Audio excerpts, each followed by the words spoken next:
ಕ್ರೀಡಾಪಟು ಸಂಸ್ಥೆ ಇದ್ದಾರೆ. ಶಿಸ್ತಿನಿಂದ ಧ್ವಜಕ್ಕೆ ಧ್ವಜವನ್ನು ಭಾಗಿಸಿ ಒಳಗಡೆ ಭಾಗಿಸಬೇಕು. ಧ್ವಜಕ್ಕೆ ವಂದನೆಯನ್ನು ಸಲ್ಲಿಸ್ತಾ ಇದ್ದಾರೆ.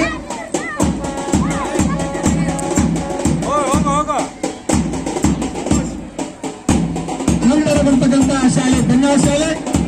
ಈ ಕ್ರೀಡಾಪಟುಗಳು ಕೂಡ ಧ್ವಜಕ್ಕೆ ವಂದನೆಯನ್ನ ಸಲ್ಲಿಸ್ತಾ ಇದ್ದಾರೆ. ಕೈಗಳನ್ನು ಬೀಸಬೇಕು, ಅತ್ಯುತ್ತಮವಾಗಿ ಕೈಗಳನ್ನು ಬೀಸಿ.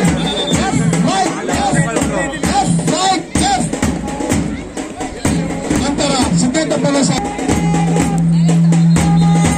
ಅತ್ಯುತ್ತಮವಾದ ಕ್ರೀಡಾಪಟುಗಳು 2024-20 ಧ್ವಜಕ್ಕೆ ನಮನವನ್ನು ಸಲ್ಲಿಸ್ತಾ ಇದ್ದಾರೆ.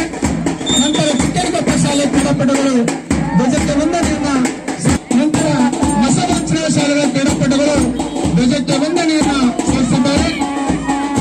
ಅತ್ಯುತ್ತಮವಾಗಿರ್ತಕ್ಕಂಥ ಬಸವಾಂಚ, ನಂತರ ಬಣಕಲ್ ಶಾಲೆ ಕ್ರೀಡಾಪಟುಗಳು ಅವರು ಕೂಡ ಅತ್ಯುತ್ತಮವಾಗಿ ಧ್ವಜಕ್ಕೆ ವಂದನೆಯನ್ನು ಸಲ್ಲಿಸ್ತಾ ಇದ್ದಾರೆ.